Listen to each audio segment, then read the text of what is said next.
Allah, le tout miséricordieux, le très miséricordieux. Tahaha, nous n'avons point fait descendre sur toi le Coran pour que tu sois malheureux, si ce n'est qu'un rappel pour celui qui redoute Allah, et comme une révélation émanant de celui qui a créé la terre et les cieux sublimes. Le tout miséricordieux s'est établi istawa sur le trône. À lui appartient ce qui est dans les cieux, sur la terre, ce qui est entre eux, et ce qui est sous le sol humide. Et si tu élèves la voix, il connaît certes les secrets, même les plus cachés. Allah, point de divinité que lui, il possède les noms les plus beaux. Le récit de Moïse t'est-il parvenu? Lorsqu'il vit du feu, il dit à sa famille, « Restez ici, je vois du feu de loin, peut-être vous en apporterai-je un tison, ou trouverai-je auprès du feu de quoi me guider. » Puis lorsqu'il y arriva, il fut interpellé. « Moïse, je suis ton Seigneur, enlève tes sandales car tu es dans la vallée sacrée, Touwa. Moi je t'ai choisi, écoute donc ce qui va être révélé. Certes, c'est moi Allah, point de divinité que moi. Adore-moi donc et accomplis la salate pour te souvenir de moi. L'heure va certes arriver, je la cache à peine pour que chaque âme soit rétribuée selon ses efforts. Que celui qui n'y croit pas et qui suit sa propre passion ne t'en détourne pas. Sinon, tu périras. Et qu'est-ce qu'il y a dans ta main droite, ô Moïse? Il dit, c'est mon bâton sur lequel je m'appuie qui me sert à effeuiller les arbres pour mes moutons, et j'en fais d'autres usages. Allah lui dit, jette-le, ô Moïse. Il le jeta, et le voici un serpent qui rampait. Allah dit, saisis-le et ne crains rien.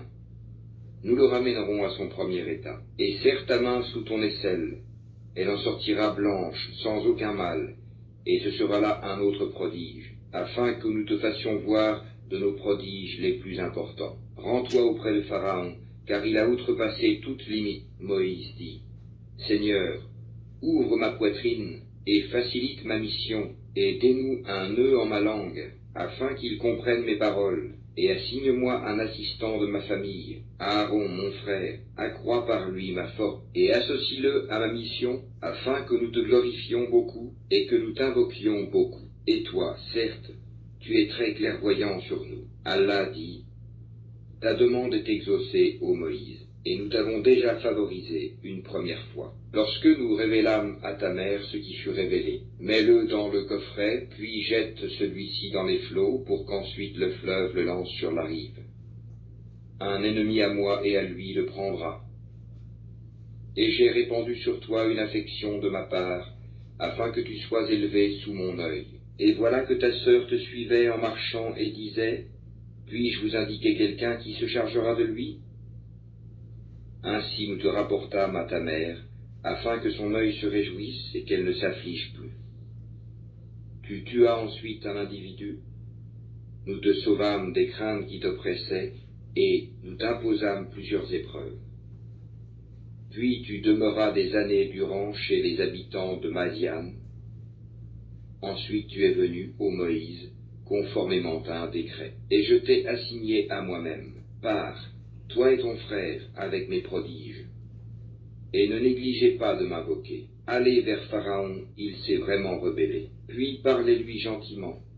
Peut-être se rappellera-t-il ou me craindra-t-il. Ils dirent, ô notre Seigneur, nous craignons qu'il ne nous maltraite indûment ou qu'il dépasse les limites. Il dit, ne craignez rien, je suis avec vous.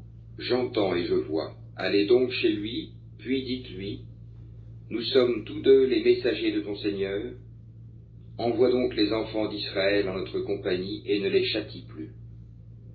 Nous sommes venus à toi avec une preuve de la part de ton Seigneur, et que la paix soit sur quiconque suit le droit chemin. Il nous a été révélé que le châtiment est pour celui qui refuse d'avoir foi et qui tourne le dos. Alors Pharaon dit, qui donc est votre Seigneur, ô Moïse? Notre Seigneur, dit Moïse, est celui qui a donné à chaque chose sa propre nature, puis l'a dirigée. Qu'en est-il donc des générations anciennes, dit Pharaon? Moïse dit, la connaissance de leur sort est auprès de mon Seigneur dans un livre.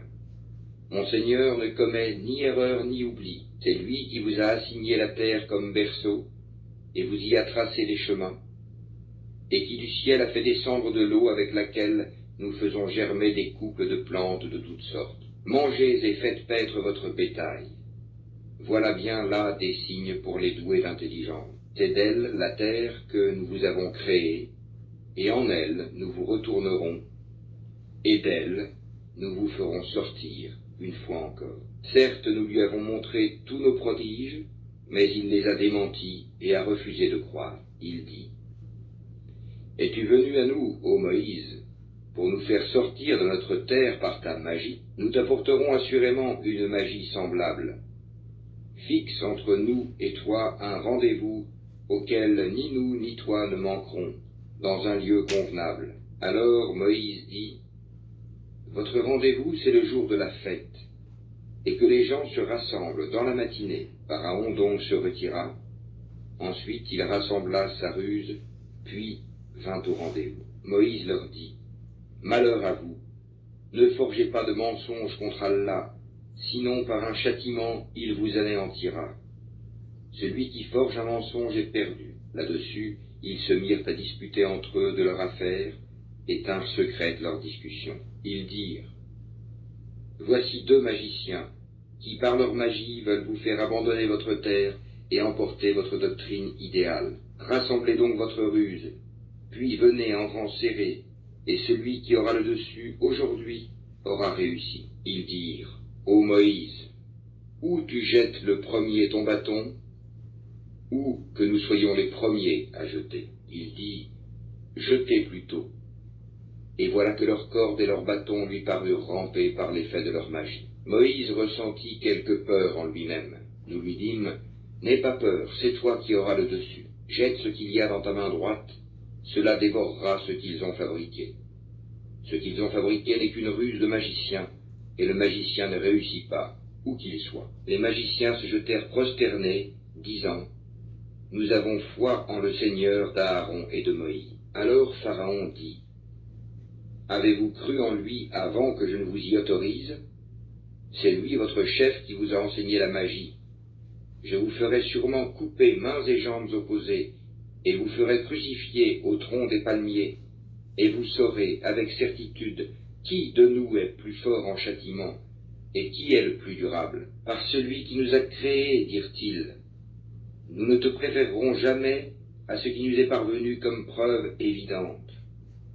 Décrète donc ce que tu as à décréter, tes décrets ne touchent que cette présente vie. Nous croyons en notre Seigneur afin qu'il nous pardonne nos fautes ainsi que la magie à laquelle tu nous as contraints.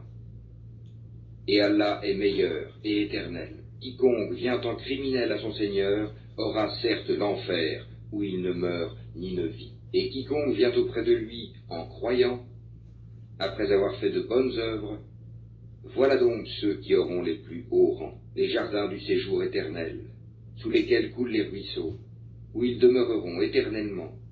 Et voilà la récompense de ceux qui se purifient de la mécréance et des péchés. Nous révélâmes à Moïse, pars la nuit à la tête de mes serviteurs, puis trace-leur un passage à sec dans la mer, sans craindre une poursuite et sans éprouver aucune peur.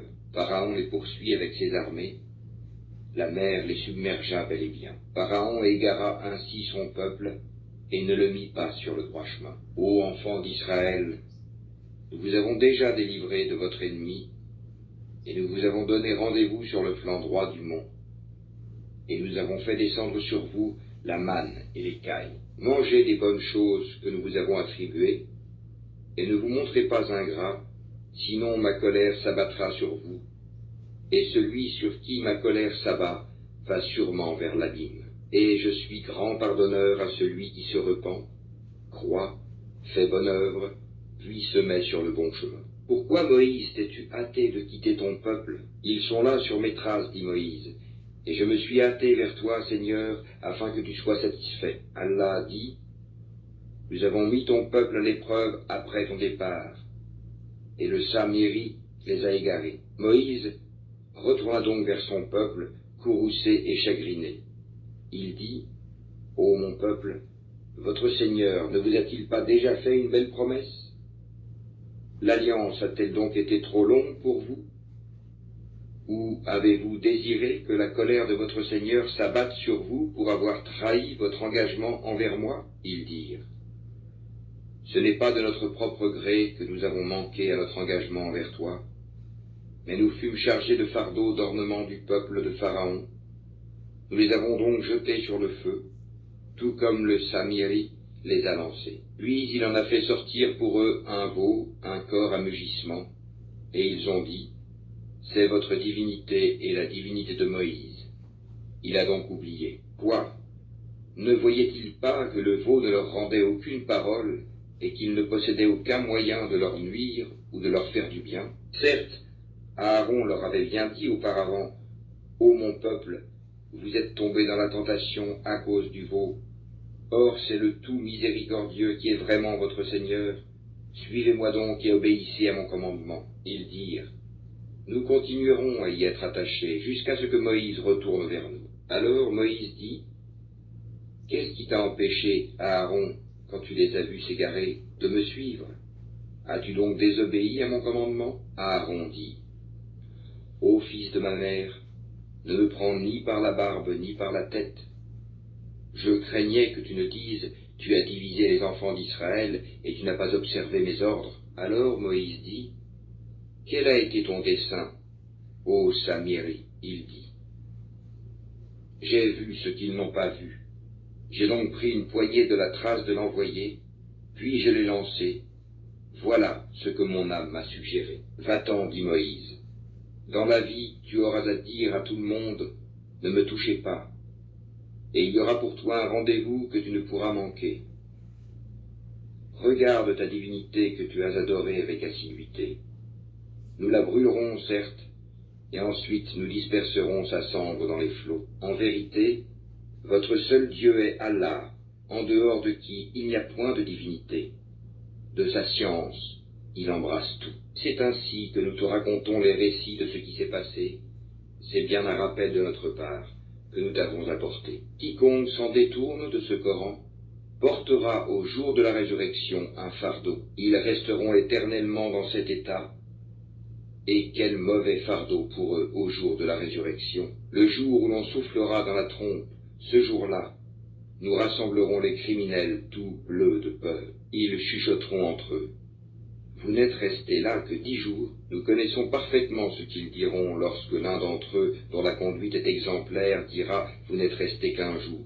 Et ils t'interrogent au sujet des montagnes. Dis « Mon Seigneur les dispersera comme la poussière, et les laissera comme une plaine dénudée, dans laquelle tu ne verras ni tortuosité ni dépression. Ce jour-là, ils suivront le convocateur sans tortuosité, et les voix baisseront devant le tout miséricordieux. Tu n'entendras alors qu'un chuchotement. Ce jour-là, l'intercession ne profitera qu'à celui auquel le tout miséricordieux aura donné sa permission et dont il agréera la parole. Il connaît ce qui est devant eux et ce qui est derrière eux, alors qu'eux-mêmes ne le cernent pas de leur science. Et les visages s'humilieront devant le vivant, celui qui subsiste par lui-même, Al-Qayyum, et malheureux sera celui qui se présentera devant lui, chargé d'une iniquité. Et quiconque aura fait de bonnes œuvres, tout en étant croyant, ne craindra ni injustice ni oppression. C'est ainsi que nous l'avons fait descendre, un Coran en langue arabe, et nous y avons multiplié les menaces, afin qu'ils deviennent pieux, ou qu'ils les incitent à s'exhorter. Que soit exalté Allah, le vrai souverain. Ne te hâte pas de réciter le Coran avant que ne te soit achevée sa révélation. Et dis, ô mon Seigneur, accrois mes connaissances. En effet, nous avons auparavant fait une recommandation à Adam, mais il oublia, et nous n'avons pas trouvé chez lui de résolution ferme. Et quand nous dîmes aux anges, prosternez-vous devant Adam, ils se prosternèrent, excepté Iblis, qui refusa. Alors nous dîmes, ô Adam, celui-là est vraiment un ennemi pour toi et ton épouse. Prenez garde qu'il vous fasse sortir du paradis, car alors tu seras malheureux, car tu n'y auras pas faim, ni ne seras nu, tu n'y auras pas soif, ni ne seras frappé par l'ardeur du soleil. Puis le diable le tenta en disant, ô Adam, T'indiquerai-je l'arbre de l'éternité et un royaume impérissable? Tous deux, Adam et Ève, en mangèrent. Alors leur apparut leur nudité. Ils se mirent à se couvrir avec des feuilles du paradis. Adam désobéit ainsi à son Seigneur, et il s'égara. Son Seigneur l'a ensuite élu, agréé son repentir, et l'a guidé. Il dit, « Descendez d'ici, Adam et Ève. Vous serez tous, avec vos descendants, ennemis les uns des autres.